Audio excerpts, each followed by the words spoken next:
Hei, mitt navn Varit Salting Baruk. I en alder av 8 år kom jeg og familien min til Norge fra Tanzania, eller rettere sagt smuglet inn.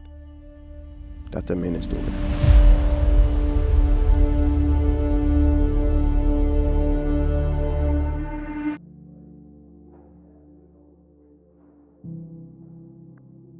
Barndommen min var ensom. Jeg ble vant til å ikke bli forstått. Jeg var mye sint, redd og usikker. Å bli holdt utenfor ble en del av hverdagen min. Jeg var redd for å dra ut, men jeg var enda mer redd for å dra hjem igjen. Vold var normalt i hverdagen min. Dette sinnet, denne frykten og usikkerhet tok jeg med meg videre gjennom oppveksten, som gjorde meg til et menneske jeg ikke var. Jeg utagerer, jeg lyger, tar ikke ansvar. Et ego så stort at jeg mister forståelse av realiteten.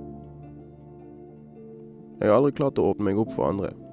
Det har gjort det veldig vanskelig å danne genuine bånd.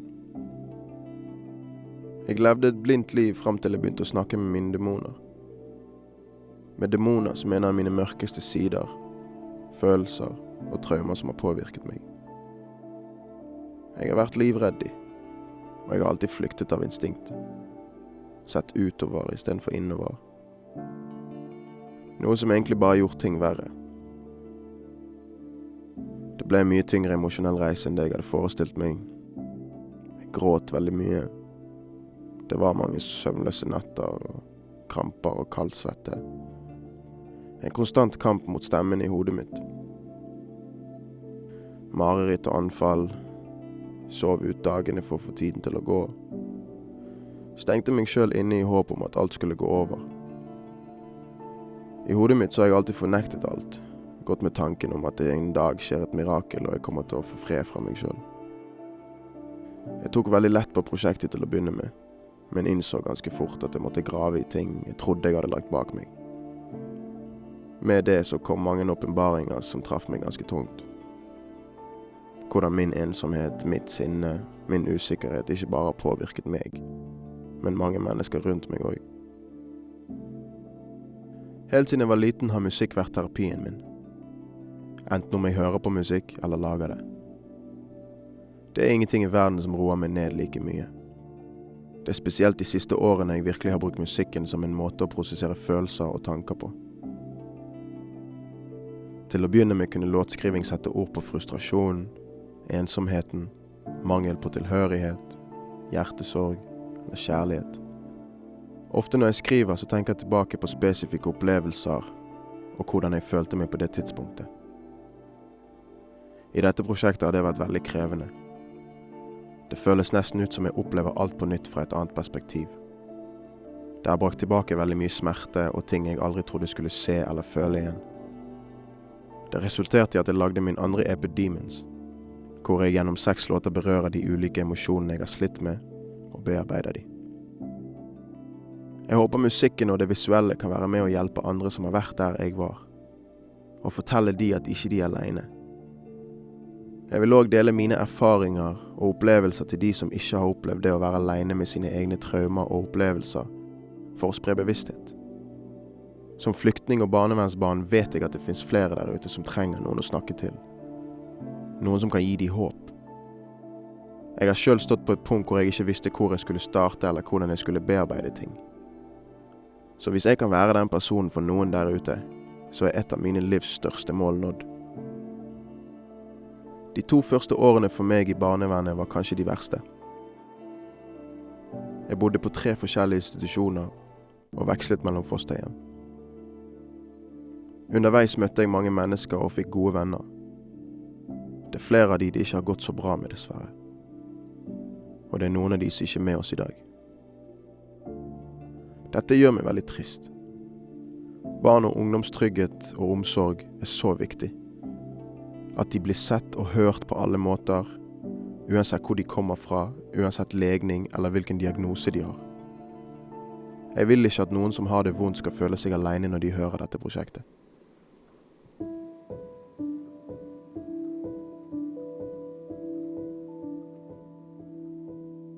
Fem år etter jeg kom til Norge ble jeg hentet ut fra hjemmet mitt og endte opp i barnevernet. Etter flere korte opphold på ulike institusjoner og familier i Bergen, var jeg heldig og fikk en fast fosterfamilie som ga meg et trygt og stabilt hjem. Det ble en trygg base hvor jeg kunne være meg selv og vokse som person. Livet frem til da hadde ikke gitt meg noe rom til å tenke på sånne ting i det hele tatt. Det å vokse som person, sønn, bror, medmenneske. Jeg hadde mye annet å tenke på. Som å huske å si at jeg er fra Kenya og ikke Tanzania. Jeg forstod ikke i den alderen hvorfor jeg måtte lyge. Jeg bare gjorde som jeg fikk beskjed om. Det var lettere sånn. For ellers fikk jeg bare mer å tenke på. Det å være så ung og bli tatt bort fra familien, fra et sted som skulle føles trygt, men som ikke var det. Det gjorde meg sint, redd, ensom og usikker. I barnevernet følte meg ofte bare som en del av et større system, en brikke som ble flyttet mye rundt. Jeg følte valgene mine ble tatt av mennesker som hadde null forståelse om hvem jeg var eller hvor jeg kom fra. Jeg vet at i dag sitter mange barn og unge, både i barnevernet og hjemme, som opplever akkurat de samme følelsene jeg opplevde.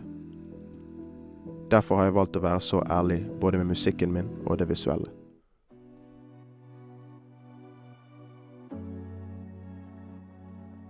Jeg har levd i frykt siden jeg var 8 år gammel. Fra en alder av 8 til 13 ble jeg mishandlet. Alt fra å bli slått med gjenstander, bli kvelt, få en sigarettstumpe på kroppen, hele tiden bli fortalt hvor rar jeg er, eller hvor lite verdt jeg var. Og når jeg fortalte om drømmene mine, så lo de bare av meg. Mye av verdigheten min ble tatt fra meg. Jeg bærer på et sinne som ikke tilhører meg.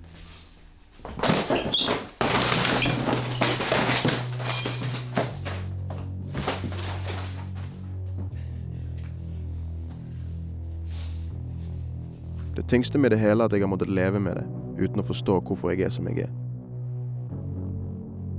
Selvtilliten min ble brutt helt ned. Andre tok avstand fra meg, og jeg klarte ikke å bonde med dem.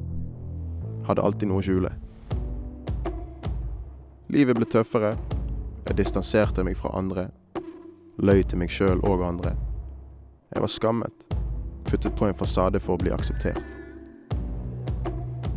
I garderoben etter gymtimen måtte jeg skylde arr. Alltid ha en forklaring på hvorfor jeg skadet meg.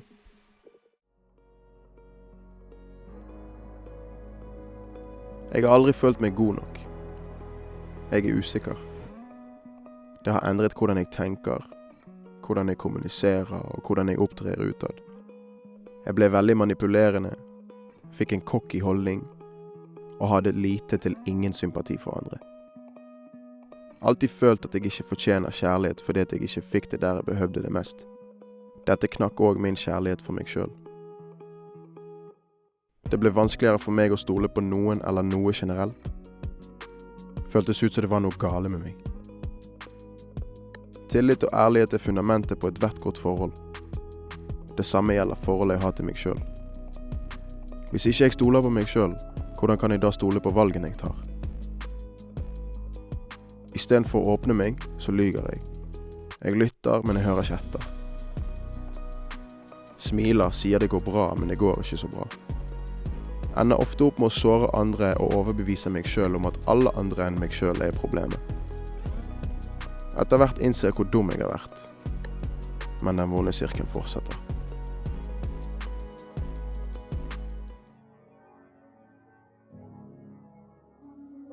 Jeg vokste opp i et voldelig hjem.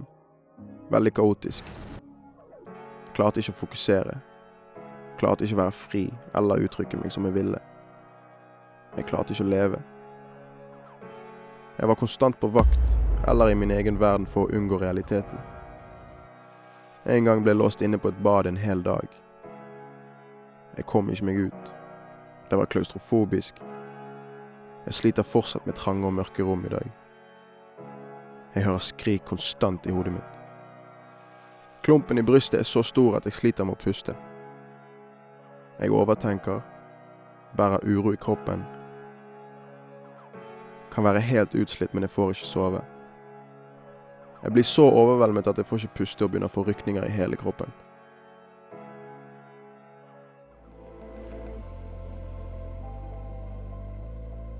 Jeg har aldri følt jeg passet inn noen plass.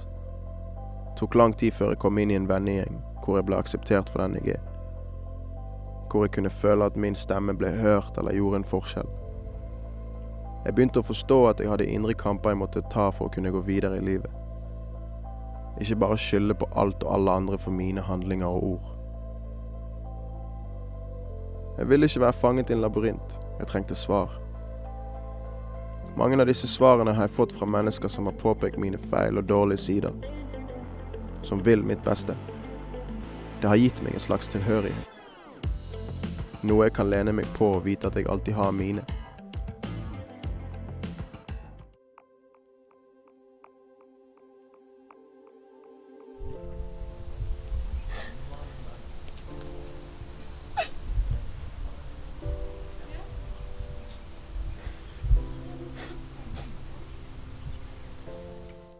Jeg har slitt med selvmordstanker siden barndommen, og har konstant mørke tanker. Til slutt klarte jeg å få ut en låt som jeg føler fanget essensen av den mørkeste følelsen jeg har kjent på. Jeg hadde ikke kontroll på livet mitt, og det føltes plutselig helt greit.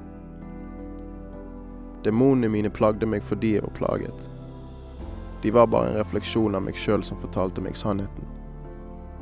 Når samtalene ble bedre og jeg ikke lenger var redd, ble det nesten behagelig å blottlegge meg selv for meg selv. Jeg har aldri vært person til å gi opp, men jeg har heller aldri vært så nær.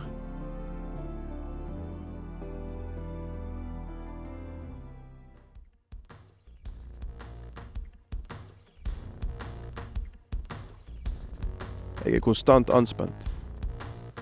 Kan ikke huske sist jeg hadde en drøm som føltes godt eller som ga meg håp.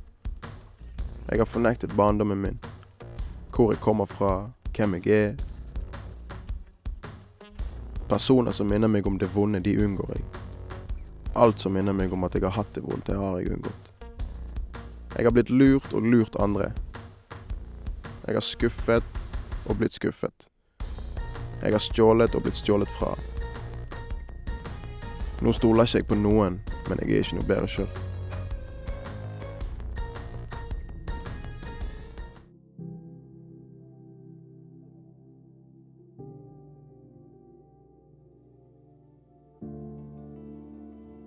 På skolen ble jeg sett på som han rare.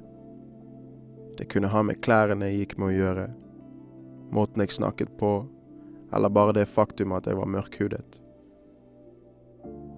I tillegg følte jeg meg ikke sett og ikke elsket.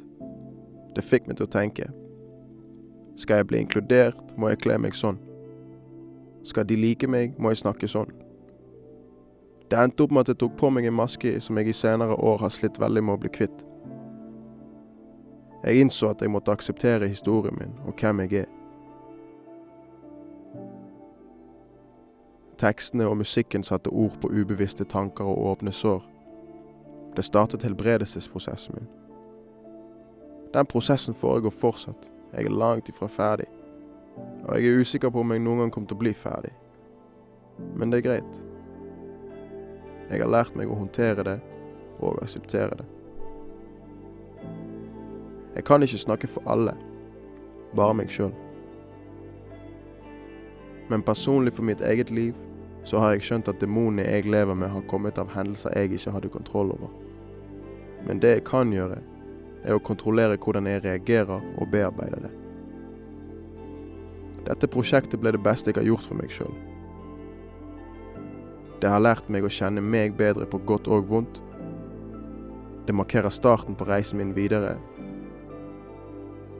og jeg sitter igjen med en god følelse av å ha skapt noe vakkert ut ifra det mørkeste i meg. Jeg tror mange vil relatere både til musikken og det visuelle, og jeg håper at prosjektet mitt kan være med på å inspirere og gi håp til de som måtte finne den.